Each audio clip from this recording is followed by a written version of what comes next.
Assalamualaikum warahmatullahi wabarakatuh. Perkenalkan saya Aan Asari Saputra, mahasiswa semester 3 jurusan Teknik Sipil, Fakultas Teknik Universitas Halo Oleo. Video ini dibuat untuk memenuhi tuntutan tugas pengganti final mata kuliah Sistem Rekayasa Sipil. Jadi, dalam video ini saya akan menjelaskan tentang apa itu sistem rekayasa sipil, kemudian apa komponen utama dalam sistem rekayasa sipil, kemudian saya akan memberikan contoh proyek konkret yang telah berhasil dalam menerapkan prinsip rekayasa sipil, kemudian penerapan prinsip rekayasa sipil dalam proyek infrastruktur, kemudian teknologi terbaru dalam sistem rekayasa sipil, kemudian bagaimana interaksinya dengan lingkungan, dan pemahaman tentang prinsip keberlanjutan serta tantangan dan peluang di bidang rekayasa sipil. Baik, langsung saja. Mengenal sistem rekayasa sipil dari dasar hingga aplikasi praktis. Jadi, sistem rekayasa sipil itu adalah pendekatan holistik untuk perencanaan, desain, konstruksi, dan pemeliharaan infrastruktur dan fasilitas sipil. Cakupan bidang rekayasa sipil itu cukup luas, termasuk teknik struktural, geoteknik, hidrolika, transportasi, dan manajemen proyek. Oke, apa definisi dari sistem rekayasa sipil?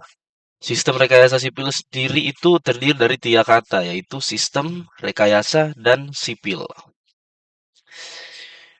Sistem itu berarti struktur yang terorganisir dari komponen-komponen yang berinteraksi untuk tujuan tertentu. Kemudian rekayasa itu adalah penerapan pengetahuan ilmiah untuk merancang dan membangun solusi efektif terhadap masalah. Kemudian sipil. Di sini sipil merujuk kepada infrastruktur fisik yang mendukung kehidupan dan keberlanjutan masyarakat.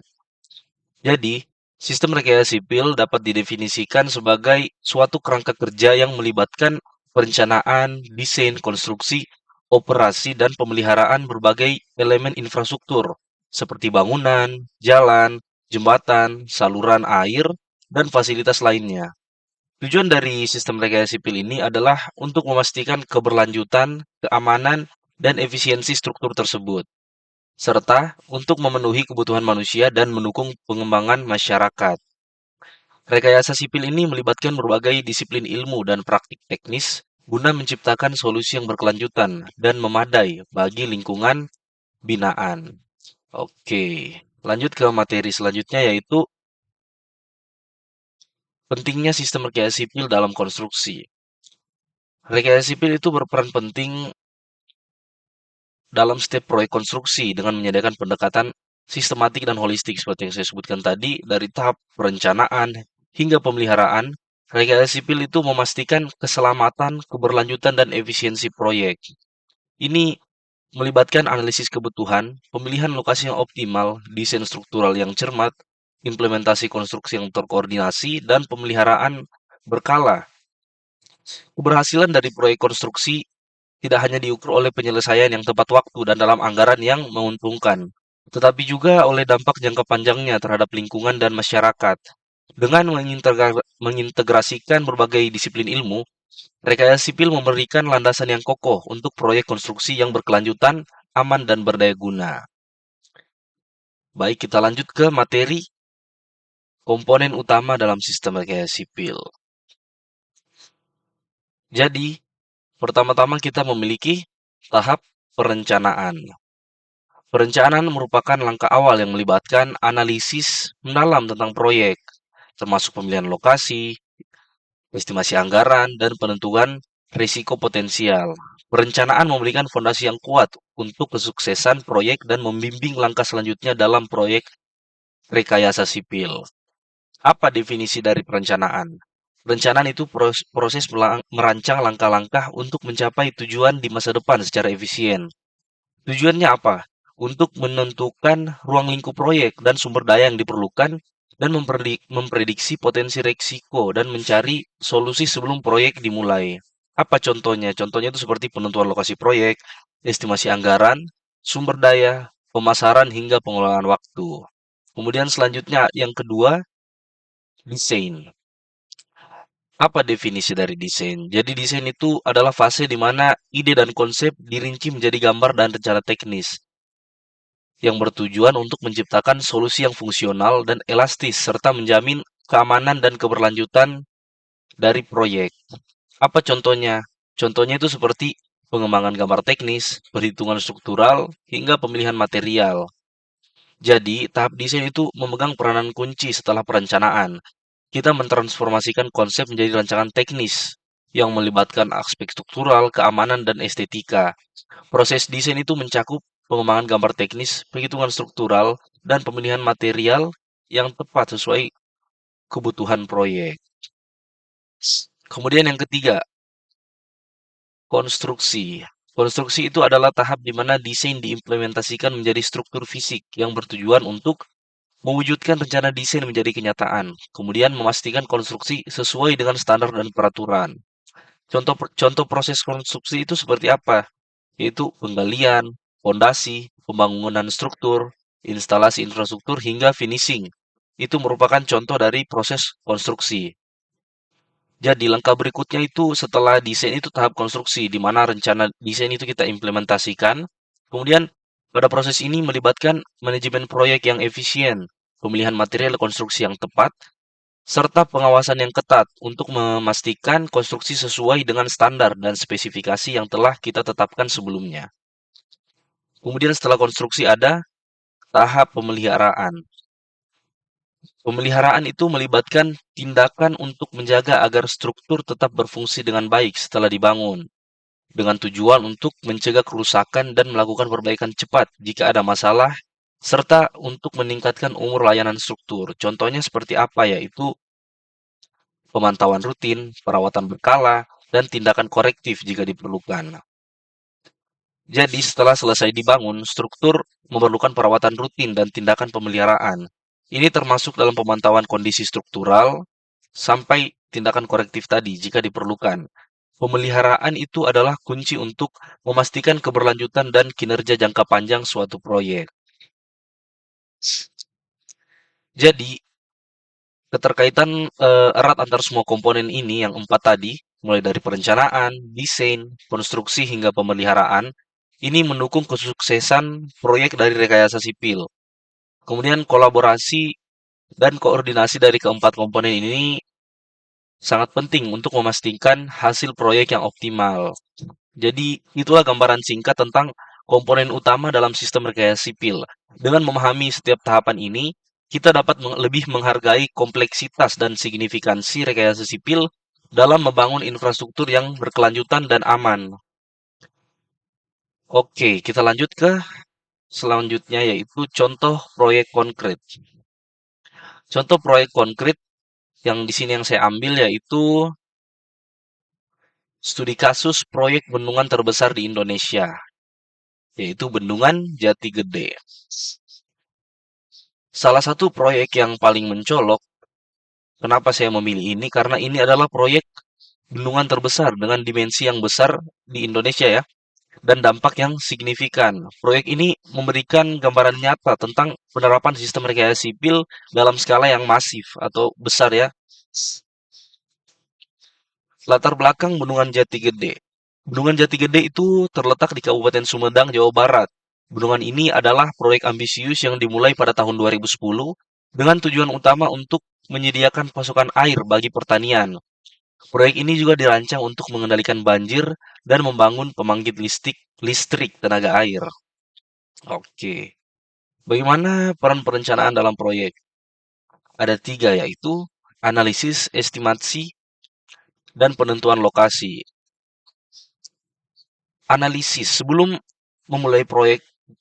dimulai proyek Bendungan Jati Gede, dilakukan analisis mendalam terkait kebutuhan air di wilayah tersebut. Ini melibatkan penelitian terhadap pola curah hujan, kebutuhan irigasi pertanian, dan keperluan air domestik. Analisis ini membantu menentukan kapasitas yang optimal untuk bendungan sehingga dapat memenuhi tuntutan yang beragam. Kemudian estimasi. Estimasi kapasitas dan anggaran. Estimasi kapasitas bendungan adalah langkah kunci dalam perencanaan. Tim proyek itu melakukan perhitungan matang untuk menentukan berapa volume air yang dapat ditampung oleh bendungan dan juga mempertimbangkan faktor seperti topografi, aliran sungai, dan pola penyebaran air. dan estimasi anggaran diperlukan untuk menetapkan sumber daya finansial yang dibutuhkan, termasuk di dalamnya itu pemilihan material, peralatan konstruksi, dan biaya operasional. Kemudian ada penentuan lokasi. Pemilihan lokasi yang pemilihan lokasi bendungan dilakukan setelah analisis topografi dan hidrologi yang cermat. Tim ahli mengevaluasi kondisi tanah, geomorfologi, dan potensi dampak lingkungan. Kemudian lokasi yang strategis harus dapat mendukung struktur bangunan dengan aman dan efektif. Keputusan ini juga mempertimbangkan aksesibilitas untuk transportasi, bahan konstruksi, dan distribusi air hasil bendungan.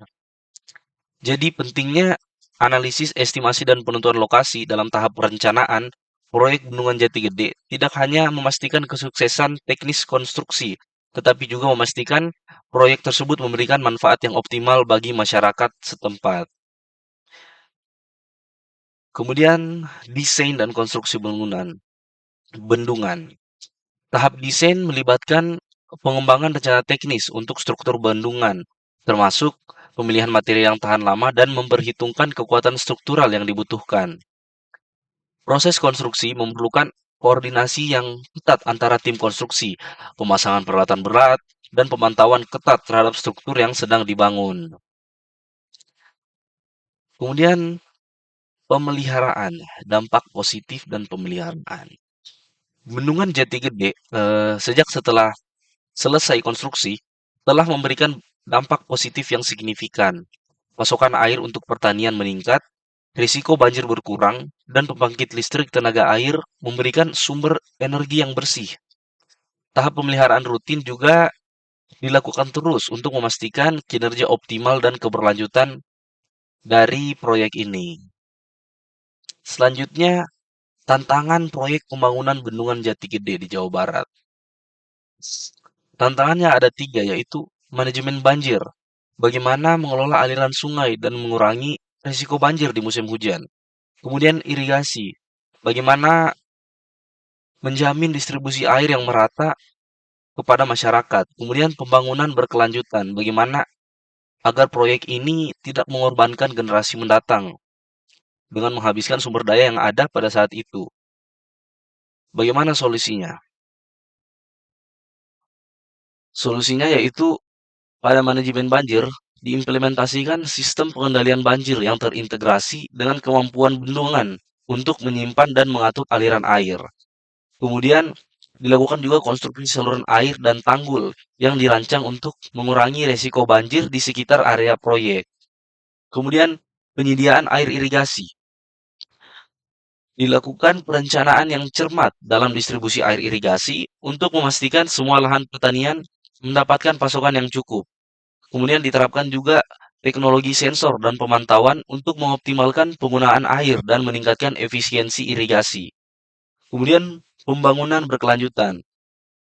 Jadi pada masalah ini, tantangan ini diterapkan solusi desain bendungan yang memperhatikan dampak lingkungan, termasuk pelestarian habitat alam dan keberlanjutan ekosistem sungai. Dan juga diterapkan pengelolaan limbah konstruksi dan penggunaan material yang ramah lingkungan. Jadi, apa dampak positif dari tiga masalah ini, tiga solusi yang diberikan?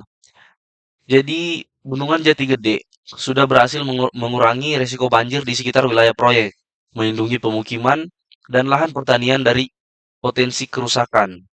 Kemudian penyediaan air irigasi, petani di wilayah sekitar mendapatkan manfaat dari pasokan air irigasi yang baik, meningkatkan produktivitas pertanian dan kesejahteraan masyarakat lokal. Kemudian, proyek ini menjadi contoh pembangunan berkelanjutan yang memperhitungkan kebutuhan saat ini tanpa mengorbankan kepentingan generasi mendatang. Ya, dengan melihat studi kasus ini, kita dapat mengapresiasi bagaimana sistem rekayasa sipil tidak hanya menciptakan struktur monumental, tetapi juga memberikan manfaat langsung kepada masyarakat, dan semoga studi kasus Bendungan Jati Gede ini menjadi inspirasi untuk proyek-proyek rekayasa sipil di masa depan. Oke, kita lanjut ke materi berikutnya. Penerapan dalam proyek infrastruktur. Jadi di sini saya mengambil 4 contoh infrastruktur, yaitu jalan raya, jembatan, gedung bertingkat, yang keempat yaitu proyek air bersih, yang dimana dalam penerapannya diiringi empat konsep tadi yaitu perencanaan, desain, konstruksi, dan pemeliharaan.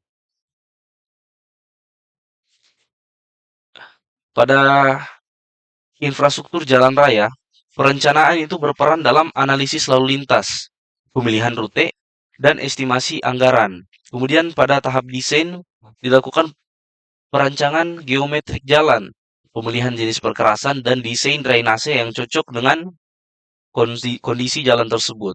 Kemudian konstruksi, dilakukan pengaspalan, pemasangan marka jalan, dan konstruksi bahu jalan. Kemudian pemeliharaan dilakukan perawatan rutin, seperti perbaikan lubang dan evaluasi kondisi struktural. Kemudian selanjutnya, jembatan. Pada tahap perencanaan dilakukan analisis topografi, kemudian pemilihan jenis jembatan yang cocok, dan pemodelan struktural. Kemudian lanjut ke tahap desain, dibuat desain struktural, kemudian dilakukan perhitungan beban dan analisis kekuatan. Pada tahap konstruksi dimulai pengecoran fondasi, pembangunan tiang, dan penempatan struktur. Kemudian setelah konstruksi selesai dilakukan, dilanjutkan ke tahap pemeliharaan yang dimana dilakukan inspeksi berkala, perawatan permukaan, dan perbaikan struktural. Kemudian yang ketiga, gedung bertingkat. Pada tahap perencanaan, dilakukan analisis lahan, pemilihan desain arsitektur, dan estimasi biaya. Kemudian tahap desain itu ada desain struktural, perencanaan tata letak, dan pemilihan material. Setelah itu dilakukan pembangunan struktur, instalasi utilitas, dan penyelesaian interior. Kemudian tahap pemeliharaan, ada pengelolaan fasilitas, perawatan sistem, dan penyelesaian interior. Infrastruktur yang keempat, yaitu proyek air bersih. Pada tahap perencanaan, dilakukan analisis kebutuhan air, kemudian perencanaan distribusi air, dan identifikasi sumber air yang akan digunakan. Kemudian tahap desain yaitu ada desain jaringan pipa, pembangunan instalasi penyaringan, dan pengujian sistem. Kemudian tahap konstruksi, ada pemasangan pipa, pembangunan instalasi penyaringan, hingga dilakukan pengujian sistem lagi. Kemudian pada tahap pemeliharaan dilakukan monitoring kualitas air, kemudian perawatan peralatan, dan perbaikan jaringan pipa. Jadi, penerapan sistem rekayasa sipil dalam proyek infrastruktur melibatkan integrasi dari semua komponen-komponen perencanaan. Semua komponen-komponen perencanaan, desain, konstruksi, dan pemeliharaan. Kemudian penerapan yang baik adalah kunci untuk menciptakan infrastruktur yang berfungsi dengan baik, tahan lama, dan aman bagi masyarakat. Baik, kita lanjut ke materi selanjutnya yaitu teknologi terbaru dalam sistem rekayasa sipil. Penerapan teknologi terbaru dalam sistem rekayasa sipil akan merubah dalam cara sistem rekayasa sipil itu sendiri dijalankan, akan meningkatkan efisiensi, keamanan, dan keberlanjutan proyek. Apa contoh dari teknologi terbaru tersebut? Yang pertama ada BIM, Building Information Modeling. Jadi, BIM adalah pendekatan terintegrasi untuk merancang, membangun, dan mengelola proyek dengan menggunakan model 3D dari data terkait. Apa manfaat BIM dalam rekayasa sipil? Jadi, BIM itu dapat meningkatkan kolaborasi antara tim proyek, kemudian juga memfasilitasi perencanaan yang lebih baik dan pengambilan keputusan yang lebih informasional. Contoh penerapan BIM dalam proyek nyata yaitu penyusunan model 3D untuk proyek jembatan yang membantu memvisualisasikan proyek dan mendeteksi potensi masalah sebelum konstruksi dimulai. Kemudian apa teknologinya lagi selain BIM? Ada drone. Jadi drone digunakan itu dalam sistem rekayasa sipil itu digunakan dalam survei udara. Jadi drone digunakan untuk pemantauan proyek dan pengumpulan data topografi dengan cepat dan efisien. Manfaat penggunaan drone dalam sistem rekayasa sipil itu dapat mereduksi waktu survei dan pengumpulan data, dan juga kita dapat memantau proyek secara real time. Contoh penggunaannya yaitu penggunaan dalam pemetaan tanah pada proyek konstruksi jalan raya maupun pembangunan gedung untuk mendapatkan gambaran topografi yang akurat. Oke, sekarang mari kita fokus dari sekedar membangun infrastruktur menjadi pemahaman yang lebih dalam tentang dampak yang akan dihasilkan oleh proyek rekayasa sipil terhadap lingkungan di sekitar kita. Seberapa pentingkah bagi kita untuk memahami bagaimana proyek rekayasa sipil mempengaruhi lingkungan? Jadi, yang pertama itu ada 3 poin. Ada 3 poin saya akan tampilkan di sini. Yang pertama adalah dampak lingkungan dari proyek konstruksi. Kemudian ada pemeliharaan dan penggunaan. Yang ketiga, prinsip keberlanjutan dalam rekayasa sipil. Dampak lingkungan dari proyek konstruksi. Jadi, saat kita memasuki fase konstruksi, proyek rekayasa sipil dapat memiliki dampak yang signifikan pada ekosistem sekitar, seperti penebangan pohon, perubahan pola aliran sungai, atau peningkatan emisi konstruksi. Itu adalah contoh-contoh dampak yang dapat terjadi. Namun, kita juga dapat merancang proyek dengan mempertimbangkan langkah-langkah mitigasi yang tidak hanya meminimalkan dampak, tetapi juga melibatkan masyarakat setempat. Kemudian, pemeliharaan dan penggunaan. Tidak hanya konstruksi yang mempengaruhi lingkungan, dampak juga dapat terjadi selama fase pemeliharaan dan penggunaan infrastruktur. Pemeliharaan yang tidak tepat atau penggunaan yang tidak ramah lingkungan dapat merugikan ekosistem sekitar. Oleh karena itu, perawatan dan pemeliharaan harus dilakukan dengan cermat untuk meminimalkan dampak ini dan menjaga keseimbangan ekosistem. Kemudian, prinsip keberlanjutan dalam sistem rekayasa sipil. Prinsip keberlanjutan dalam sistem rekayasa sipil mencakup penggunaan bahan yang ramah lingkungan, efisiensi energi, dan desain yang ramah lingkungan. Proyek yang berhasil menerapkan prinsip-prinsip keberlanjutan dapat memberikan manfaat positif bagi lingkungan sekitar. Oke, kita lanjut ke materi selanjutnya. Pemahaman prinsip keberlanjutan. Jadi, prinsip keberlanjutan adalah landasan utama dalam kembangan rekayasa sipil modern. Keberlanjutan itu bertujuan untuk membangun infrastruktur yang tidak hanya memenuhi kebutuhan saat ini, tetapi juga mempertimbangkan kemampuan generasi mendatang untuk memenuhi kebutuhan mereka sendiri. Penerapan prinsip keberlanjutan. Contoh penerapannya adalah penggunaan material ramah lingkungan. Penggunaan material ramah lingkungan. Penggunaan bahan yang merugikan penggunaan bahan yang merugikan lingkungan dapat dan penggunaan bahan yang merugikan lingkungan dan pemanfaatan material yang dapat didaur ulang.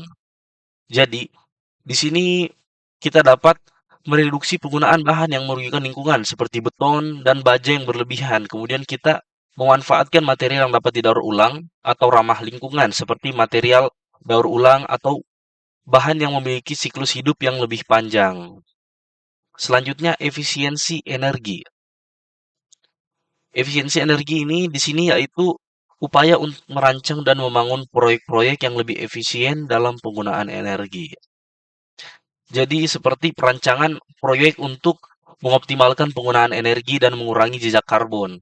Kemudian kita dapat menggunakan teknologi terkini untuk meningkatkan efisiensi energi dalam proyek, konstruksi, dan proses operasional. Yang ketiga ada pengelolaan limbah.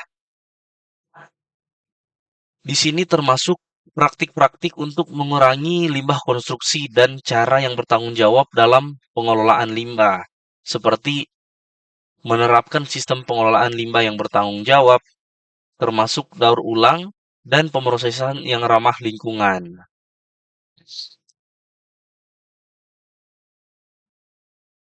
Bagaimana hubungan keberlanjutan dalam tahap desain dan perencanaan? Jadi, hubungan prinsip keberlanjutan dalam tahap awal perencanaan dan desain proyek itu ada pada mempertimbangkan lokasi dan konteks alam sekitar untuk meminimalkan dampak negatif pada ekosistem tersebut. Kemudian juga dilakukan pertimbangan seperti faktor topografi, hidrologi, dan flora fauna setempat pada lingkungan proyek tersebut. Kemudian segmen selanjutnya, tantangan dan peluang dalam rekayasa sipil di Indonesia. Tantangannya ada apa saja, yaitu perubahan iklim. Kemudian yang kedua ada keterbatasan sumber daya. Dan peluangnya yaitu inovasi teknologi keberlanjutan, inovasi teknologi dan penerapan sistem rekayasa sipil keberlanjutan. Kemudian contoh kasus dan solusinya itu Bendungan Jati Gede sudah saya sebutkan di materi yang keempat tadi ya, di contoh proyek konkret. Jadi kita akan fokus ke tantangan dan peluang saja. Tantangannya yaitu ada perubahan iklim. Tantangannya adalah Indonesia menghadapi dampak perubahan iklim termasuk peningkatan intensitas cuaca ekstrim, banjir dan naiknya permukaan air laut. Dan solusinya yaitu tingginya curah hujan di beberapa wilayah dan potensi bencana alam. Ini memerlukan perencanaan rekayasa yang adaptif dan tahan dalam perubahan iklim. Kemudian keterbatasan sumber daya. Keterbatasan sumber daya seperti air bersih dan material konstruksi mempengaruhi pelaksanaan proyek rekayasa. Solusinya yaitu rekayasa sipil harus mempertimbangkan pemakaian sumber daya yang lebih efisien dan mencari alternatif yang berkelanjutan untuk memastikan keberlanjutan proyek. Selanjutnya, inovasi teknologi. Di sini ada peluang untuk mengadopsi teknologi terkini yang dapat meningkatkan efisiensi konstruksi, meminimalkan limbah, dan meningkatkan akurasi dari perencanaan. Bagaimana solusinya? Yaitu kita menerapkan teknologi seperti pemodelan 3D, seperti BIM tadi, kemudian ada sensor cerdas, dan penggunaan material ramah lingkungan menjadi peluang besar bagi industri rekayasa di Indonesia. Kemudian keberlanjutan. Peningkatan kesadaran akan keberlanjutan itu memberikan peluang untuk mengembangkan proyek yang ramah lingkungan dan berkelanjutan.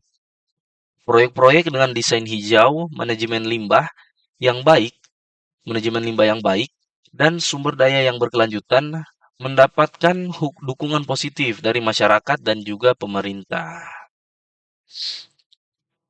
Ya, dengan demikian kita telah menjelajahi dunia yang dalam atau bagian dasar ya, dunia yang dasar dari sistem rekayasa sipil dan semoga gambaran ini penjelasan saya memberikan gambaran yang lebih baik tentang bagaimana bidang ini memberikan peran penting dalam pembangunan infrastruktur yang kita nikmati setiap harinya. Kemudian saya juga ingin mengingatkan supaya Anda terus menjelajahi dan belajar tentang rekayasa sipil ini. Dunia rekayasa sipil terus berkembang dan pengetahuan baru selalu muncul. Untuk pengetahuan lebih dalam, Anda dapat mencari sumber-sumber bacaan, bahan-bahan bacaan, baik buku di perpustakaan maupun internet, serta mengikuti perkembangan terbaru dalam teknologi dan juga praktik keberlanjutan. Dan jangan ragu untuk berbagi pemikiran atau pertanyaan Anda di bagian komentar. Saya akan senang mendengar pandangan Anda dan terima kasih telah menyaksikan dan semoga perjalanan rekayasa sipil membawa inspirasi bagi Anda semua. Dan terakhir dari saya, ketika kamu sedang bermalas-malasan, ingatlah ribuan pesaingmu sedang berusaha keras untuk mengalahkanmu. Sekian dari saya, wabillahi taufiq wal hidayah. Assalamualaikum warahmatullahi wabarakatuh.